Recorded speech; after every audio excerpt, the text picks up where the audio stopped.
السلام علیکم کلاس 6. آج ہم اپنا جو ہے وہ دوسرا چیپٹر پڑھنے جا رہے ہیں، نیکی کا بدلہ.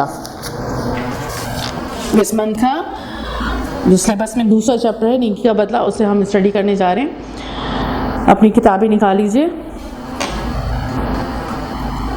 صفحہ نمبر 11.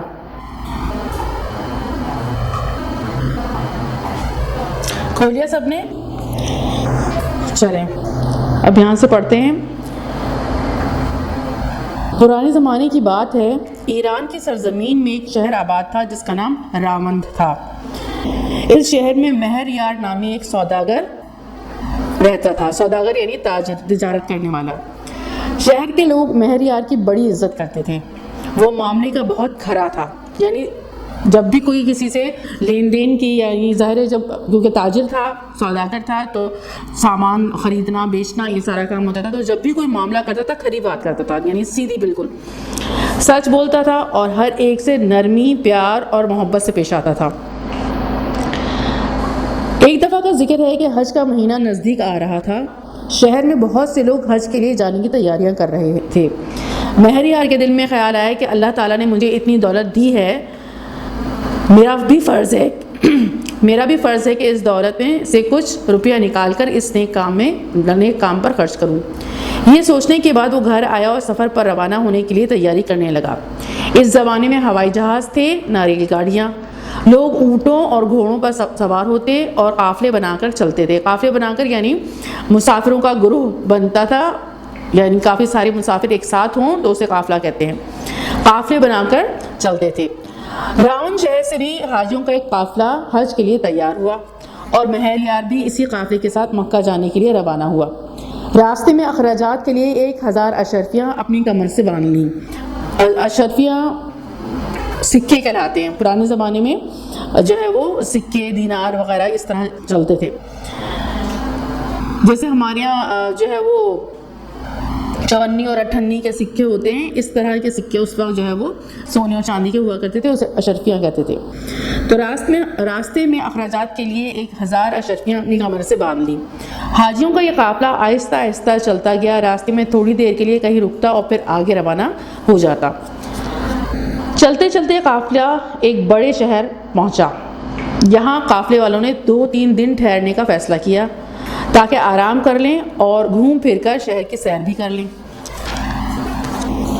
ایک دن مہر یار جب شہر سے باہر نکلا تو کچھ فاصلے پر پتھروں اور اینٹوں کے ڈھیر لگے تھے، جیسے اجڑے ہوئے شہر کے کھنڈر ہوں.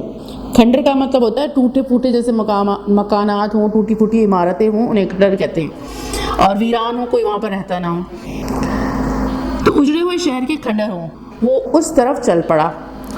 قریب پہنچا تو کیا دیکھتا ہے کہ ایک بوڑھی عورت میلے کچیلے اور پھٹے پرانے کپڑے پہنے کچرے کے ڈھیر کو کریت کر دیکھ رہی ہے.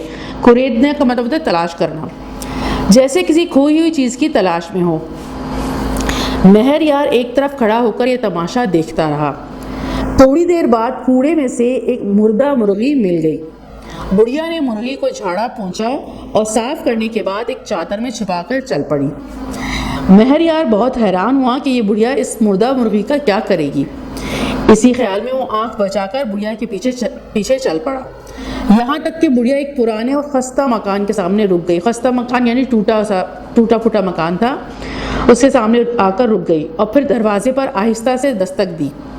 دروازے کا کھلنا تھا کہ 3-4 بچے اس سے لپٹ گئے اور بولے، امی جان ہمارے کھانے کے لیے کیا لائی ہو؟ بچوں صبر کرو، تمہارے لیے مرغی لائی ہوں، کھاؤ گے تو مزہ آ جائے گا. یہ کہہ کر بوڑھی عورت نے اپنا منہ دوسری طرف کر لیا تاکہ اس کی آنکھوں میں آئے ہوئے آنسو اس کے بچے نہ دیکھ لیں. مہر یار نے یہ حالت دیکھی تو اس کا دل دہل گیا یعنی لرز گیا، کانپ گیا اس کا دل. اس نے سوچا یہ غریب بڑھیا اپنے بھوکے بچوں کے لیے اللہ جانے کیا کیا جتن کرتی ہوگی. جتن کا مطلب ہے کوشش. یہ سوچ کر مہر یار کی آنکھوں میں آنسو آ گئے. اس نے بڑھیا کے ایک ہمسائے سے پوچھا، بھائی صاحب آپ کے ساتھ والے مکان میں جو بوڑھی عورت رہتی ہے یہ کون ہے؟ ہمسائے نے بتایا، ہمسائے یعنی پڑوسی. ہمسائے نے بتایا یہ بڑھیا بڑی نیک اور پاک باز عورت ہے. پاک باز یعنی بے گناہ. یہ بڑھیا بڑی نیک اور پاک باز عورت ہے، بہت غریب ہے بیچاری، وہ بہت غریب ہے بیچاری، لیکن بڑی محنت و مشقت سے اپنا اور اپنے بچوں کا پیٹ پالتی ہے۔ مہریار نے دل میں سوچا ایسی غریب عورت کی مدد کرنا بڑے ثواب کا کام ہے۔ یہ سوچ کر وہ بڑھیا کے پاس آیا اور تمام اشرفیاں نکال کر بڑھیا کے سامنے رکھ دیں اور کہا، بڑی بھی تمہاری یہ امانت کافی عرصے سے میرے پاس پڑی ہے، واپس دینے آیا ہوں۔ بڑھیا اسے دیکھ کر بہت حیران ہوئی اور بولی، میری کوئی امانت نہیں، بلکہ میں تو تمہیں جانتی بھی نہیں، میں کیسے یہ لے لوں؟ دونوں میں بہت دیر تک بحث ہوتی رہی۔ مہریار اصرار کرتا رہا۔ اصرار کا مطلب ہوتا ہے مطلب ضد کرنا، بار بار کسی بات کو کہنا۔ مہریار اصرار کرتا رہا یعنی ضد کرتا رہا، اور بڑھیا متواتر انکار کرتی رہی۔ متواتر یعنی مسلسل انکار کرتی رہی۔ آخرکار مہریار نے تنگ آ کر بڑھیا سے کہا، بڑی بھی اگر تم یہ اشرفیاں نہیں لوگی تو میں اس امانت کو اسی کچرے کے ڈھیر پر جا کر پھینک دوں گا جہاں سے تم نے وہ مرغی اٹھائی تھی، کیونکہ میں اب یہ امانت اپنے پاس نہیں رکھ سکتا۔ بڑھیا نے سر جھکا دیا۔ اس کی آنکھوں سے ٹپ ٹپ آنسو گرنے لگے۔ اس نے آہستہ سے ہاتھ بڑھایا اور اشرفیاں اٹھا لی اور ہلکی آواز میں کہا، بیٹا میں ناچیز اس قابل کہاں کہ تمہارے اتنے بڑے احسان کا بدلہ اتار سکوں، اللہ تعالیٰ ہی اس نیکی کا اجر تمہیں دے گا۔ مہریار سرائے میں واپس آ گیا۔ سرائے مسافروں کے ٹھہرنے کی جگہ کو سرایا کہتے ہیں۔ مہریار سرائے میں واپس آ گیا، جیسے ہم ہوٹل اور ایک تو ہوٹلز ہوتے ہیں اور ایک راستے میں جو ٹھہرنے کی جگہ ہوتی ہے وہ سرایا کہلاتی ہے، چھوٹے ہوٹلز جو ہوتے ہیں۔ مہریار سرائے میں واپس آ گیا جہاں اس کے دیگر ساتھی ٹھہرے ہوئے تھے۔ دوسرے دن جب قافلے والے چلے گئے تو مہریار نے اپنے گزارے کے لیے کام کاج شروع کر دیا۔ اسے شہر میں کام کرتے ہوئے کئی دن گزر گئے۔ اب ظاہر ہے جب وہ مسافر چلے گئے تو اس کے پاس تو پیسہ نہیں تھا، تو اس نے پھر کام کی تلاش میں یہ باہر نکلا کہ مجھے کوئی کام مل جائے تاکہ پھر یہ کہ اپنا گزارا کر سکوں۔ ایک دن صبح سویرے وہ سرائے سے باہر نہیں نکل رہا تھا کہ ایک اونٹنی سوار آ پہنچا۔ مہریار کو مخاطب کرتے ہوئے بولا، کیوں بھائی نوجوان، کوئی کام وغیرہ کرو گے؟ مہریار بولا، ضرور کروں گا۔ اونٹنی سوار نے کہا، میں حج کے لیے جا رہا ہوں، اکیلا ہوں، چاہتا ہوں کہ میرا کوئی ساتھی ہو اور سفر کے کام میں میرا ہاتھ بٹائے۔ میرے پاس ایک اور اونٹنی بھی ہے، اس پر تم سوار ہو جاؤ۔ مہریار کے لیے اس سے بڑھ کر اور کیا خوشی تھی، وہ فوراً اونٹنی سوار کے ساتھ ہو گیا۔ دونوں نے حج کیا اور حج سے فارغ ہو کر واپس لوٹ آئے۔ اونٹنی سوار نے مہریار کا شکریہ ادا کیا اور 10,000 اشرفیاں نکالی اور اس کی جیب میں ڈال دی۔ مہریار نے پوچھا، یہ کیا؟ میں نے کوئی اتنا بڑا کام تو نہیں کیا کہ آپ مجھے 10,000 اشرفیاں دے رہے ہیں۔ اس نے کتنی رکھی تھی اس وقت جس وقت وہ سوار ہوا تھا؟ 1,000 اشرفی۔ اور اس نے کتنی دی اس کو دی؟ 10,000 اشرفیاں۔ اونٹنی سوار نے کہا، یہ مزدوری نہیں بلکہ تمہاری امانت ہے جو میرے پاس پڑی تھی۔ مہریار کچھ کہنے ہی کو تھا کہ وہ شخص فوراً اونٹنی پر سوار ہوا اور دم بھر میں نظروں سے غائب ہو گیا۔ دم بھر میں یعنی فوراً نظروں سے غائب ہو گیا، اچانک نظروں سے غائب ہو گیا۔ مہریار کی نیکی کا بدلہ تھا، یہ مہریار کی نیکی کا بدلہ تھا۔ مہریار اپنے رب کا شکر ادا کرنا نہیں بھولا جو اپنے بندوں کو ہر دم یاد رکھتا ہے اور معمولی سے معمولی نیکی کا اجر بھی کئی گنا کر کے عطا کرتا ہے۔ دیکھیں، معمولی سے معمولی نیکی بھی کئی گنا جو ہے وہ بڑھا کر عطا کرتا ہے۔ مہریار نے تو 1,000 اشرفیاں دی تھیں اس کو، لیکن یہ اونٹنی سوار نے حج بھی ہوا، اس کا اللہ تعالیٰ کی مدد سے حج بھی ادا ہوا، اور اس کے علاوہ کیا ہوا کہ 10,000 اشرفیاں اس کو دی۔ نیکی کا بدلہ، سبق کا نام آپ کا کیا ہے؟ نیکی کا بدلہ۔ یعنی ہم جو یہاں پر دنیا میں نیکی کرتے ہیں، اگر وہ خالص اللہ کی رضا کے لیے ہو اور اس کے بندوں کے ساتھ ہم بہترین رویہ اختیار کریں تو لازماً اللہ تعالیٰ اس کا نیکی کا بدلہ جو ہے وہ عطا کرتے ہیں، اور دنیا میں بھی اس کا ہمیں جو ہے وہ نتیجہ، اچھا نتیجہ جو ہے وہ مل جاتا ہے، اور آخرت میں اس سے بھی کہیں بڑھ کر ملے گا۔ اور دوسری بات جو اس میں اہم ہے وہ یہ کہ مہریار نے جو پیسے بڑھیا کو دیے اور بڑھیا کو پیسے دینے کے بعد اس نے پھر دوبارہ کام کاج شروع کیا اور اس نے حج کرنا کینسل نہیں کیا، کیونکہ حج کیا ہے؟ فرض ہے۔ جب نوجوان ہے، صحت مند ہے، پوری اللہ تعالیٰ نے طاقت دے رکھی ہے اور اتنی استطاعت ہے، اتنی ہمت ہے کہ ہم پیسہ جمع کر سکتے ہیں اور حج کر سکتے ہیں، تو حج کیا ہے؟ فرض ہے۔ تو اس نے حج پر جانا کینسل نہیں کیا، تو اللہ تعالیٰ نے اسے حج بھی کروایا اور اس کے ساتھ اس کو اور مزید انعام بھی عطا کیا۔ تو جو پیسہ اس نے بڑھیا کو دیا تھا، اس کی تکلیف کو دیکھتے ہوئے، اس کی پریشانی کو دیکھتے ہوئے، تو یعنی اس کے اندر اتنی طاقت تھی کہ وہ دوبارہ اس پیسے کو کیا کر سکتا تھا؟ اتنا پیسہ جمع کر سکتا تھا، اسی لیے وہ باہر نکلا اور اسی لیے اس نے جو ہے وہ کام کاج شروع کیا۔ تو کیونکہ ظاہر حدیث کے حوالے سے ہے، حضور پاک صلی اللہ علیہ وآلہ وسلم نے فرمایا کہ جب کوئی شخص استطاعت رکھتا ہو حج پر جانے کی، یعنی صحت مند بھی ہے اور جو ہے وہ کسی ظالم بادشاہ نے اسے نہیں روک رکھا ہے اور وہ پیسہ بھی ظاہر ہے اتنا جمع کر سکتا ہے، یعنی اس کے پاس اتنی طاقت ہے کہ وہ اتنا جو ہے وہ مال جمع کر سکتا ہے، تو اس کے اوپر کیا ہو جائے گا؟ فرض ہو جائے گا حج۔ اور اگر وہ حج نہیں کرتا استطاعت کے باوجود، یہ استطاعت کہلاتی ہے، اور کوئی شخص استطاعت کے باوجود حج نہ کرے، حدیث ہے، تو وہ یہودی ہو کے مرے یا نصرانی کہتے ہیں عیسائی۔ یعنی جب اللہ تعالیٰ کی طرف سے حج فرض ہو جائے اور کوئی شخص حج نہ کرے تو حضور پاک نے فرمایا وہ یہودی ہو کے مرے یا نصرانی۔ تو یعنی حج ہمارے لیے، کیونکہ بہت سے لوگ یہ اگر سوچیں، یہ چیپٹر اگر اس طرح ہم دیکھیں تو بہت سے لوگ یہ سوچیں کہ ہم نے نیکی تو کر دی، ہم نے پیسے جمع کر دیا تھا اور کیا کہتے ہیں سب کچھ کر لیا تھا، لیکن اس کی پریشانی دیکھتے ہوئے ہم نے وہ پیسہ کیا کیا؟ اس کو دے دیا، تو یہ ہے کہ ہمارا جو ہے وہ اللہ تعالیٰ اس نیکی کو قبول کرے گا۔ اللہ تعالیٰ اس نیکی کو قبول کرے گا جو نیکی آپ نے کی، لیکن حج پھر بھی کیا ہے؟ ادا کرنا ہوگا۔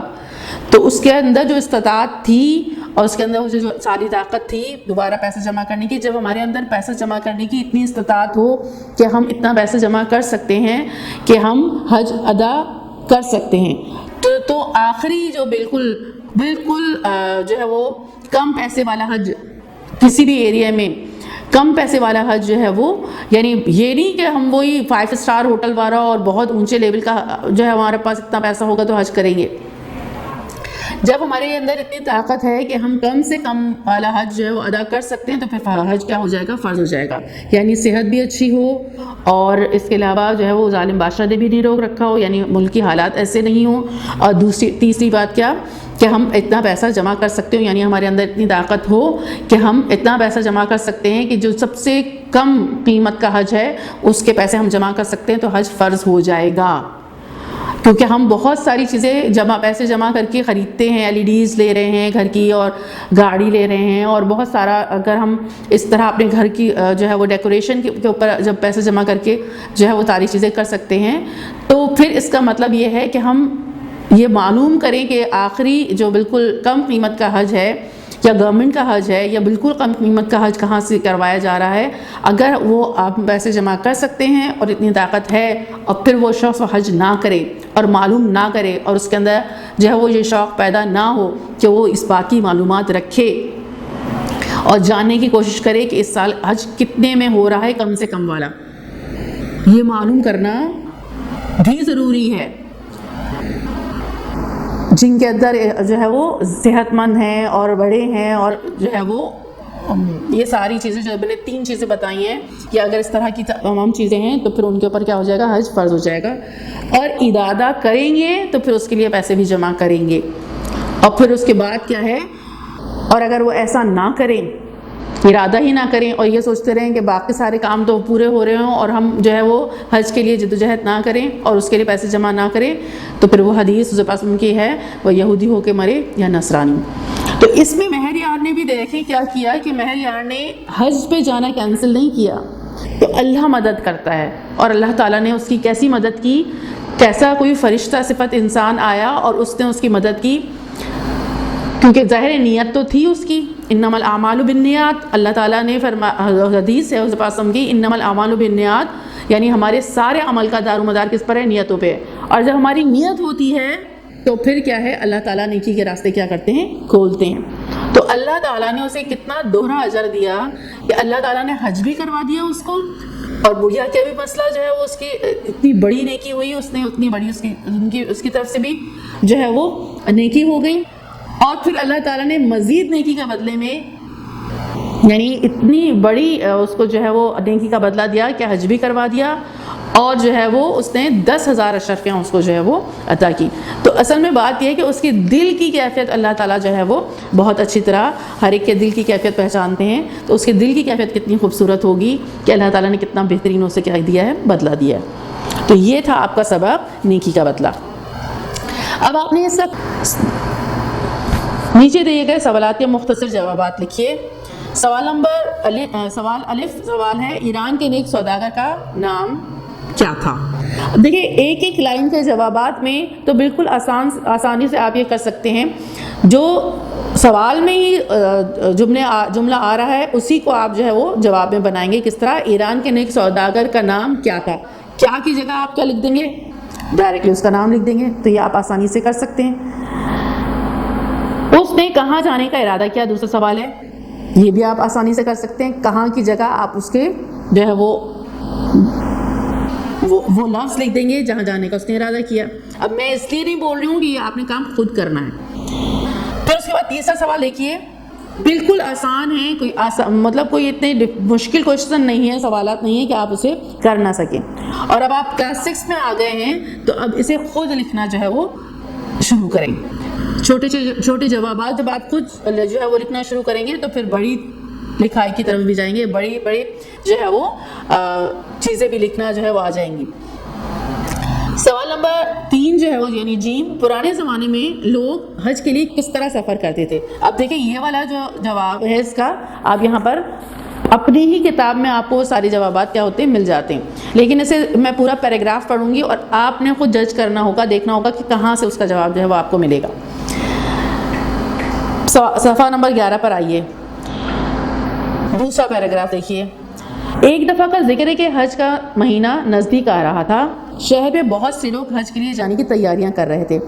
مہریار کے دل میں خیال آیا کہ اللہ تعالیٰ نے مجھے اتنی دولت دی ہے، میرا بھی فرض ہے کہ اس دولت میں سے کچھ روپیہ نکال کر اس نیک کام پر خرچ کروں. یہ سوچنے کے بعد وہ گھر آیا اور سفر پر روانہ ہونے کے لیے تیاری کرنے لگا. اس زمانے میں ہوائی جہاز تھے نہ ریل گاڑیاں. لوگ اونٹوں اور گھوڑوں پر سوار ہوتے اور قافلے بنا کر چلتے تھے. اب اس میں دیکھیں جواب آپ کو مل جائے گا. اب اس کا جو ہے پرانے زمانے میں لوگ حج کے لیے کس طرح سفر کرتے تھے. اب کس طرح سفر کرتے تھے اس کی جگہ پر آپ نے وہ لکھنا ہے کہ کیسے سفر کرتے تھے. اب اس میں سے آپ نے خود اس سے جو ہے وہ جملے کو صحیح کر کے آپ نے اس کا جواب لکھنا ہے. پھر اس کے بعد ہے سفر کے لیے سوداگر نے کتنی رقم رکھی تھی. یہ بھی آپ آرام سے کر سکتے ہیں. کتنی رقم رکھی تھی اس جگہ پر وہ رقم لکھیں گے. سفر کے لیے سوداگر نے اتنی رقم رکھی تھی، جتنی لکھی تھی وہ لکھ کر رکھی تھی. اس طرح جواب لکھیں گے. بازار میں سوداگر کس غرض سے گیا، کس مقصد کے لیے پھر وہ جو ہے وہ سرائے سے باہر نکلا تھا، ہوٹل سے باہر نکلا، اس نے کیا کس لیے گیا تھا. یہ بھی آپ اس پیراگراف میں آپ خود پڑھیے گا اور دیکھیے گا، آپ کو مل جائے گا.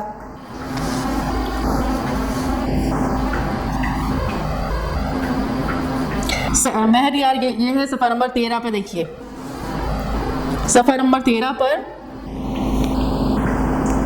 چوتھے پیراگراف میں مہر یار سرائے میں واپس آ گیا جہاں اس کے دیگر ساتھی ٹھہرے ہوئے تھے. دوسرے دن جب قافلے والے چلے گئے تو مہر یار نے اپنے گزارے کے لیے کام کاج شروع کیا.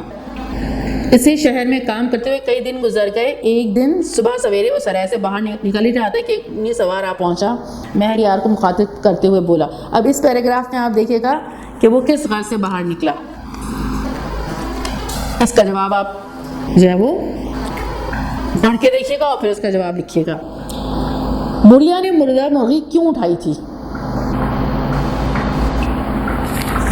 اس کو صفحہ نمبر 12 پہ پڑھیے گا. اب خود دیکھیے گا کہ کدھر یہ ہے کہ کہاں سے آپ جو ہے وہ اس کا جواب دیکھ سکتے ہیں. اور جب آپ یہ پڑھ لیں گے صفحہ نمبر 12 پر کچھ پیراگرافس پڑھ لیں گے. اب خود پڑھیے گا, اب میں پیراگراف یہ نہیں بتاؤں گی, آپ خود پڑھیے گا اور دیکھیے گا کہ کیوں اٹھائی تھی اس نے مرغی. تو یہ سوال و جواب آپ اپنی کاپی پہ صفائی سے کام کر کے لکھ رہیے گا, صاف ستھرا بالکل. پہلے آپ ایسا کیجیے گا, کسی رف پیج پر, رف کاپی پر یا اس کے صحیح طریقے سے پہلے آنسرز لکھیے گا. جب وہ آپ چیک کر لیں کہ بالکل صحیح آ گئے ہیں جملے آپ کے, پھر اس کے بعد اسے اپنی فیئر کاپی پہ کیجیے گا. پھر اس کے بعد درست بیان پر نشان لگائیے. تو یہ والا جو سوداگر بڑھیا کو 10,000 اشرفیاں دی, جو درست بیان پر نشان لگائیے. اگر بک آپ کی نہیں ہے, صاف ستھری ہے, تو اسے اپنی کتاب پر کر لیجیے گا کام یہ والا. اور اگر آپ کی بک پرانی ہے تو پھر اس کو بھی صفائی سے پورا کاپی کیجیے گا. پھر اس کے بعد اس کے اوپر کاپی پہ کر کے لے کر آئیے گا. اس کے بعد اب سوال نمبر 3 جو ہے, دیے گئے پیراگراف سے مذکر اور مؤنث الگ الگ کر کے لکھیے. یہ آپ نے اپنی کاپی میں کرنا ہوگا. اس کو پڑھیے گا اور اس میں دیکھیے گا کہ کون سا لفظ جو ہے وہ مذکر ہے اور کون سا مؤنث. مہر یار بہت حیران ہوا کہ یہ بڑھیا اس مردہ مرغی کا کیا کرے گی. اس خیال میں وہ آنکھ بچا کر بڑھیا کے پیچھے پیچھے چل پڑا, یہاں تک کہ بڑھیا شہر کے ایک محلے میں پہنچ کر ایک پرانے اور خستہ مکان کے سامنے آ کر رک گئی اور پھر دروازے پر آہستہ سے دستک دی. دروازے کا کھلنا تھا کہ 3 بچے اس سے لپٹ گئے. تو اس میں مذکر اور مؤنث آپ نے کیا کرنے ہیں, الگ الگ کرنے ہیں. اب آپ جو ہے وہ ایک لائن ڈرا کیجیے گا, اس میں مذکر کی ہیڈنگ ڈالیے گا ایک طرف اور دوسری طرف جو ہے وہ مؤنث کی. تو جو مذکر آپ کو نظر آ رہے ہیں وہ ایک طرف کیجیے گا اور جو مؤنث نظر آ رہے ہیں وہ سارے ایک طرف کیجیے گا.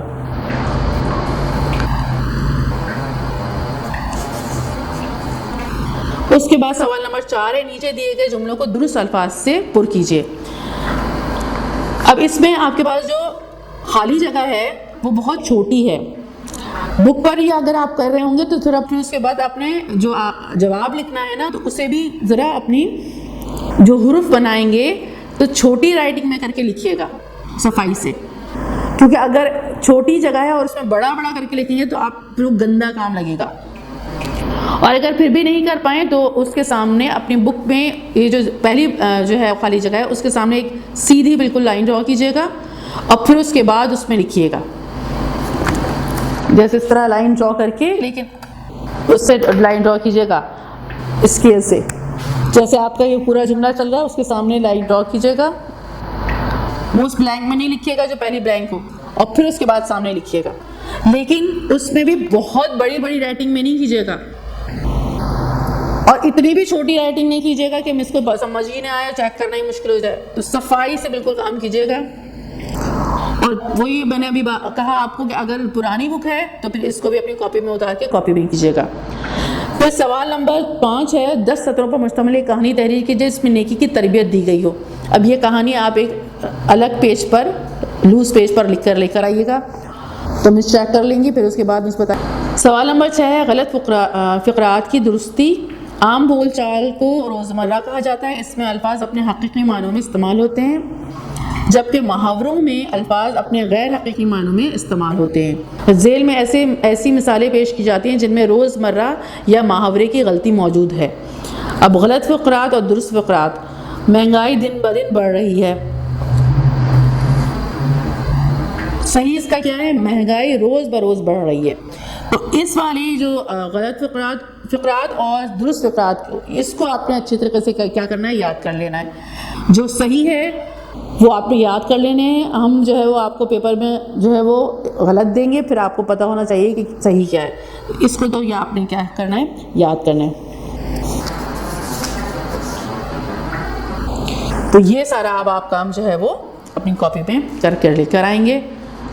السلام علیکم ورحمۃ اللہ وبرکاتہ.